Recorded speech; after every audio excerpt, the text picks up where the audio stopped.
You know what absolutely infuriates me about this match? WWE had the perfect opportunity to finally give us the Bloodline's downfall, the moment we'd been waiting months for, and instead, they gave us another dose of Roman Reigns and his cronies standing tall while the so-called heroes looked like complete fools for half the match. But here's the thing that'll make your blood boil even more: this might have been the most perfectly booked disaster in WarGames history, and I'm going to tell you exactly why. December 2022, Boston, Massachusetts. TD Garden is absolutely electric because finally, we're getting the match that could change everything. Drew McIntyre, Kevin Owens, and the Brawling Brutes are stepping into the Devil's Playground, the WarGames cage, to face the seemingly unstoppable Bloodline. Roman Reigns, the Usos, Solo Sikoa, and Sami Zayn. 5 men who've run roughshod over WWE for what feels like an eternity. But let's rewind for a second, because the story leading into this match is what makes everything that happened inside that cage either a stroke of genius or a complete slap in the face, depending on how you look at it. The Bloodline had been destroying everyone in their path.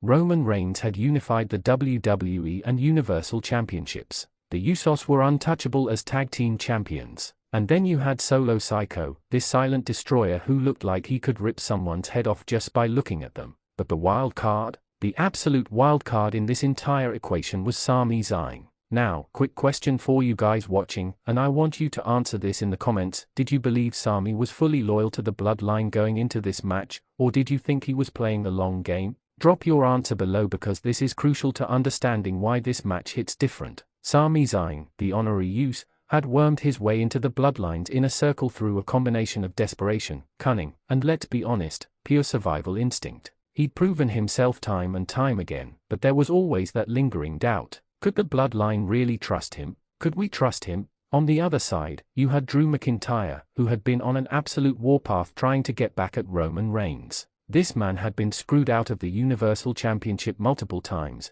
and he wasn't just looking for a win, he was looking for revenge. He recruited Kevin Owens, who had his own issues with the Bloodline, and the Brawling Brutes, Sheamus, Butch, and Holland, a trio of absolute savages who weren't afraid to get violent. The stage was set. WarGames. 2 rings, 1 massive cage, weapons everywhere. The rules? There are no rules once everyone enters. And that's where things get interesting. The match starts with Butch and Jey Uso, and immediately, you can feel the intensity. These two are beating the hell out of each other. Butch, despite his size, is an absolute pitbull, and Jey Uso is trying to establish dominance early. But here's where WWE's booking starts to show its cards. Every 5 minutes, a new competitor enters, and wouldn't you know it, the Bloodline has the advantage. Jimmy Uso enters next, and suddenly it's 2-on-1. The Usos are doing what they do best, making quick tags, cutting off the ring, and absolutely dismantling Butch. You're watching this thinking, okay,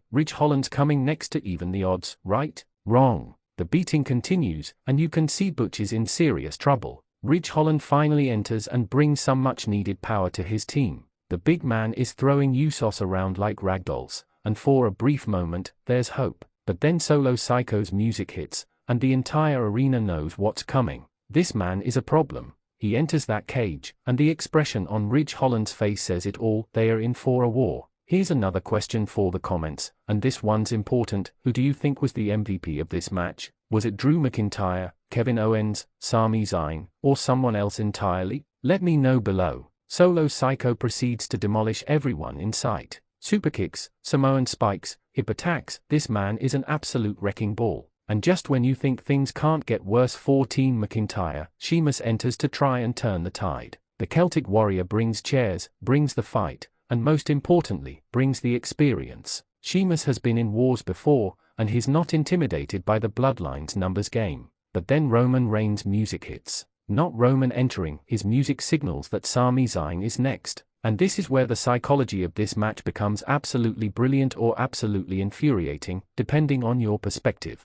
Sami Zayn enters with his honorary U shirt, looking conflicted but ready to fight for his family. He's hitting moves, he's playing his part, but you can see it in his eyes, there's doubt. The commentary team is planting seeds. The crowd is dying to see Sami turn on the Bloodline. Every move he makes, every moment of hesitation, we're all waiting for the moment. Kevin Owens enters next, and the history between him and Sami adds layers to this match. These former best friends, former tag team champions, now on opposite sides of the biggest match of the year. KO is bringing the fight with everything he's got. Frog splashes, sentons, stunners, but the numbers game is still heavily favoring the Bloodline. Drew McIntyre is the last entrant for his team, and when his music hits, the crowd erupts. This is the man who's been hunting Roman Reigns for months. He enters with a smile on his face and violence in his heart. Claymores for everyone. The Scottish Warrior is on a rampage, and suddenly, Team McIntyre has momentum. But here's the thing that makes this match so controversial. For a solid 30 minutes, we watched the babyface team get absolutely brutalized. They looked weak, they looked outmatched,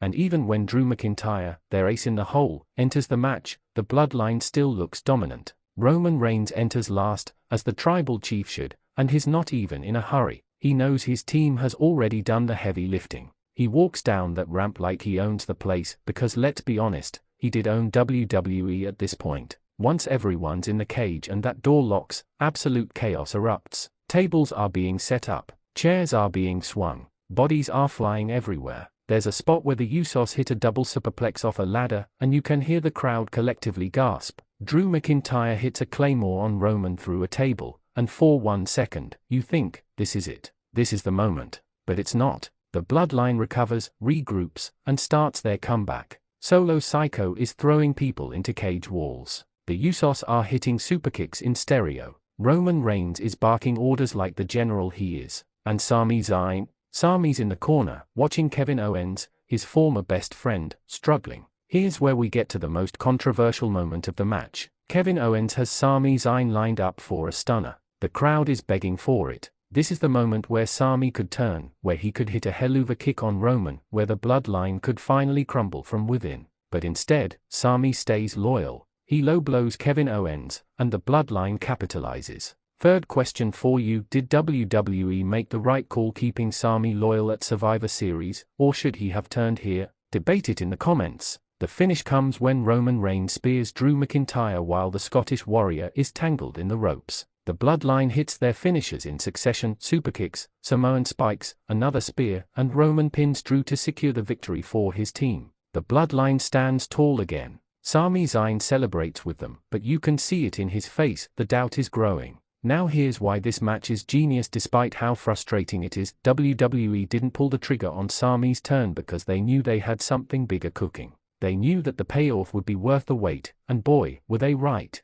The slow burn of Sami Zayn's story continued 4 months after this, leading to one of the greatest babyface turns in recent WWE history. But in the moment, watching the Bloodline win again, watching our heroes get beat down again, it was maddening. And that's exactly what WWE wanted. They wanted us frustrated, they wanted us angry, they wanted us invested. This WarGames match was brutal, bloody, and absolutely exhausting to watch. It was everything a WarGames match should be: violent, chaotic, and emotionally draining. The action was non-stop, the spots were insane, and every person in that match left everything they had inside those 2 rings. The Bloodline proved once again why they were the most dominant faction in WWE. Drew McIntyre proved he belongs in the main event picture. Kevin Owens showed why he's one of the most reliable performers on the roster. And Sami proved that sometimes the best stories are the ones that make you wait for the payoff. So let me ask you one final question: was Survivor Series 2022's WarGames match a classic, or was it just another chapter in the Bloodline's reign of dominance that went on too long? Drop your thoughts in the comments, hit that like button if this match frustrated you as much as it did me, and make sure you're subscribed to Wrestling Zone 1 because we're breaking down the matches that matter. This was WarGames 2022. The Bloodline survived, but their empire? It was already starting to crack from within.